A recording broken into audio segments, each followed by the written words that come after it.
औरत ने क्या पहना है, उसका पास्ट कैसा था, उसका करैक्टर कैसा है, इसका रेप से कोई ताल्लुक नहीं है। रेप के लिए सिर्फ और सिर्फ एक शख्स रिस्पॉन्सिबल है और वो है rapist. Prime minister Imran Khan को चाहिए कि वो विक्टिम ब्लेमिंग के बजाय जो असल वजूहात हैं रेप की उसको एड्रेस करें, ताकि इस मुल्क में औरतों की ज़िंदगियाँ अच्छी बनाई जा सकें। अस्सलाम वालेकुम, दिव्य की शो में आप सबको खुश आमदीद। नाज़रीन, प्राइम मिनिस्टर इमरान खान ने आजकल एक नया सिलसिला जारी किया है जिसमें वो लाइव कॉल्स लेते हैं और लोगों से बराह रास्त जो है वो मुकालमा करते हैं। उसी एक कॉल के दौरान किसी ने उनसे पूछा कि पाकिस्तान में रेप केसेस और सेक्सुअल असॉल्ट के केसेस जो हैं वो काफ़ी बढ़ रहे हैं, तो उसकी रोकथाम किस तरह की जाए। तो उसके जवाब में प्राइम मिनिस्टर साहब ने ये एक जुमला कहा जिसमें उनका मानना था कि किसी भी सोसाइटी में जब फहाशी, अब ये फहाशी किसे कहते हैं इसको उन्होंने डिफ़ाइन नहीं किया, कि किसी भी सोसाइटी में फहाशी जितनी ज़्यादा बढ़ जाए उसमें रेप केसेस उतने ज़्यादा बढ़ जाते हैं। तो ये जो स्टेटमेंट थी ये इंतहाई कंडेमेबल भी है और उसके साथ साथ ये फैक्चुअली बिल्कुल गलत है। रेप के ऊपर अब तक 20 रिसर्चेज जो हैं वो सामने आ चुकी हैं जो कि मॉडर्न वर्ल्ड में हुई हैं, और उसमें डिफरेंट सोशियोलॉजिस्ट हैं जिनकी रिसर्चेज सामने आई हैं, डिफरेंट ऑर्गेनाइजेशंस हैं उनकी आई हैं। तो ये चीज़ तो बड़ी क्लियर अब तक हो चुकी है कि जो रेप का एक हीनियस क्राइम है इसमें विक्टिम का कोई लेना देना नहीं है। उसने क्या पहना है, क्यों पहना है, वो कहाँ पे थी, कहाँ पे नहीं थी, उसका रेप से कोई किसी किस्म का कोई ताल्लुक़ नहीं है।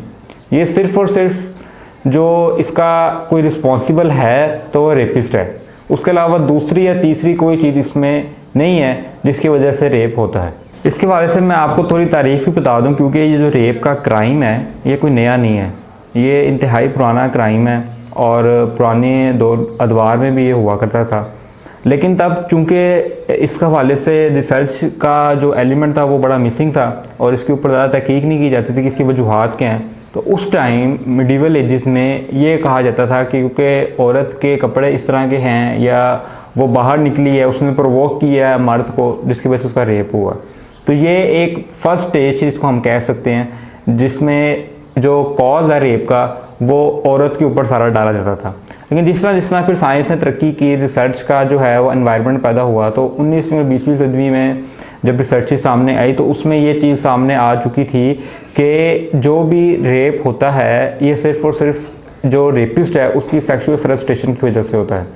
और इसका जो विक्टिम है उसके कपड़ों से, उसकी बैकग्राउंड से किसी किस्म का कोई ताल्लुक़ नहीं होता, सिर्फ़ और सिर्फ क्योंकि वो अपने जो जिनसी जज्बात हैं उसके ऊपर काबू नहीं पा सकता, इस वजह से वो जो औरत है या मर्द है उसका रेप कर देता है।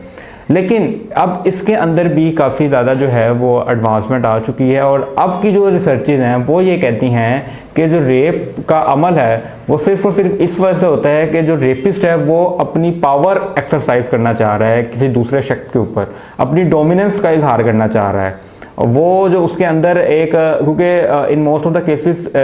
ये मेल होता है रेपिस्ट, तो वो जो मेल डोमिनेंस है उसकी नेचर के अंदर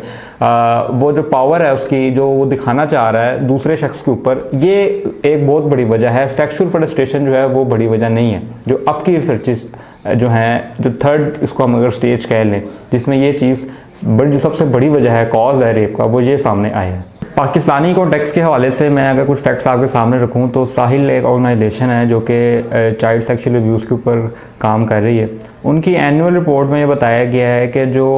बच्चे हैं, बॉयज़ यानी कि मेल बच्चे हैं, उनकी जो 6 से 10 साल की एज ब्रैकेट है और 11 से 15 साल, यानी कि 6 से 10 साल के जो बच्चे हैं और 11 से 15 साल के,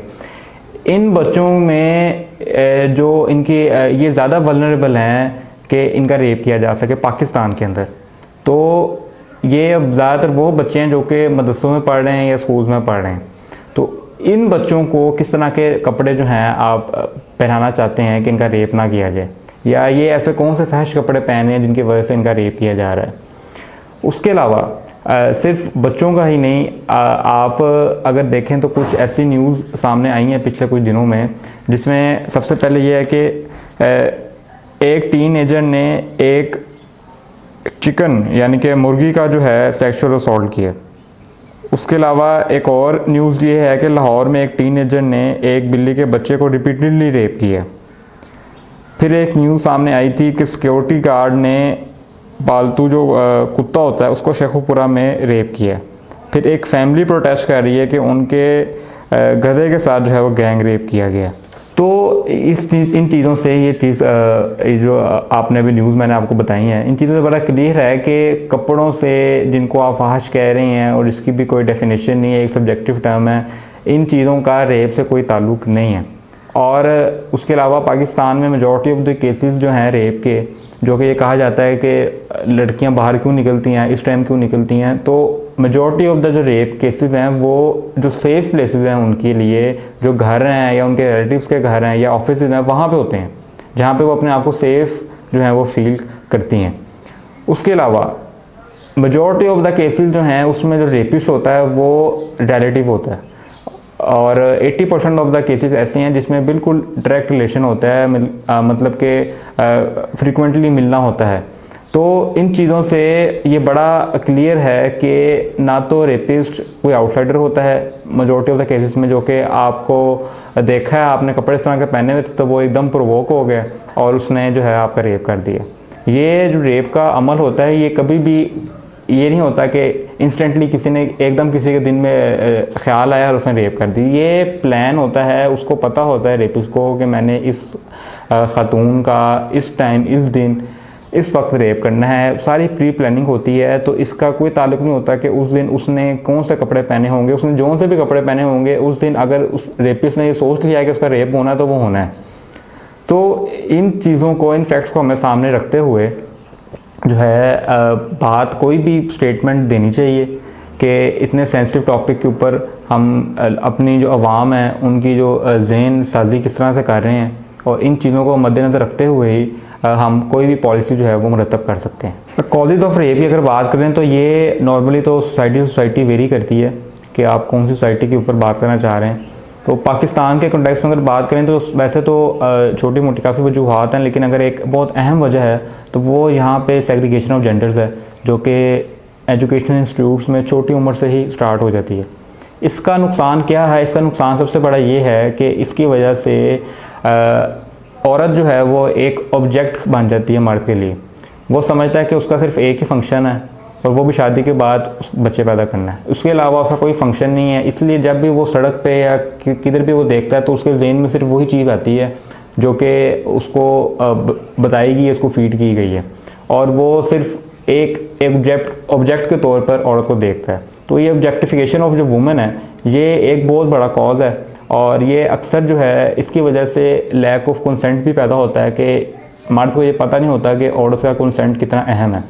उसके साथ रिलेशन बनाने में, उसके साथ किसी भी किस्म का ताल्लुक़ कायम करने में, चाहे वो एज़ फ्रेंड है या किसी और ताल्लुक़ है, तो वो उसके लिए उसका जो कंसेंट है उसकी अहमियत नहीं रहती मर्द की। वो ये चाहता है कि जो औरत या लड़की उसको पसंद आ गई है तो वो भी उसको इन रिएक्शन पसंद ही करे लाजमी। जब वो नहीं करती तो फिर उसके अंदर एक रिवेंज की जो सेंस है वो भी प्रिवेल करती है, जिसकी वजह से हम ये एसिड अटैक्स हैं जो देखते हैं कि जब कोई औरत मना कर देती है कि मैंने आपसे शादी नहीं करनी, तो वो फिर जो है, क्योंकि उसको तो कंसेंट का पता नहीं है और वो उसके लिए तो सिर्फ एक ही औरत का एक ही नज़रिया है, तो वो उस चीज़ को समझ नहीं पाता और फिर वो जो रिवेंज की सेंस है वो प्रिवेल करती है और वो एसिड अटैक की विक्टिम बन जाती है। ये एक वजह है रेप क्यों होते हैं। और दूसरी जो बड़ी अहम वजह है वो है पाकिस्तान में low conviction rate of rapist. Pakistan में एक रिपोर्ट अभी शाया हुई थी, इसमें बताया गया है कि सिर्फ और सिर्फ पंजाब में जहाँ पे सबसे ज़्यादा रेप केसेस रिपोर्ट होते हैं, बाकी सूबों में इससे भी बहुत कम रेप केसेस रिपोर्ट होते हैं,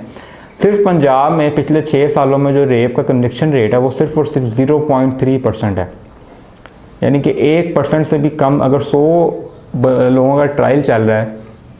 तो 1 से भी कम जो है वो कन्विक्ट होगा, और बाकी सब जो या तो छोड़ दिए जाएंगे और या उनके जो फैसले हैं वो अभी तक हुए नहीं है। इतनी 6 साल हो गए हैं अभी तक उनके फैसले मुकम्मल नहीं हो पाए, या उनको एक्विट कर दिया गया, छोड़ दिया गया। तो ये जो स्ट्रक्चरल फ्लॉज हैं हमारे जुडिशियल सिस्टम के अंदर, जिसकी वजह से मर्द को ये लगता है कि वो अगर किसी का रेप कर भी देता है और अगर वो सोशल मीडिया पर खबर नहीं चलती, क्योंकि सोशल मीडिया पर तो 3-4 केसेस चलते हैं बस, तो क्योंकि वो उसका फिर हाई प्रोफाइल केस नहीं बनेगा और वो जो है छूट जाएगा। तो यही होता है मोस्टली केसेस में। तो ये जो लो कन्विक्शन रेट है और जो स्ट्रक्चरल फ्लॉज हैं हमारे कानून के अंदर भी,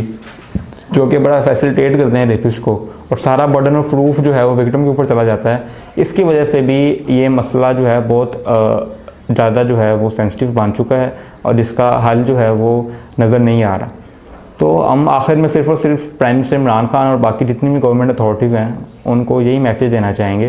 कि बराए मेहरबानी विक्टिम ब्लेमिंग के बजाय जो है जो असल कॉजेज़ हैं रेप के उसको एड्रेस करने की कोशिश करें, ताकि इस मुल्क में औरतों की ज़िंदगियाँ जो हैं वो आप सेफगार्ड कर सकें, उनको एम्पावर कर सकें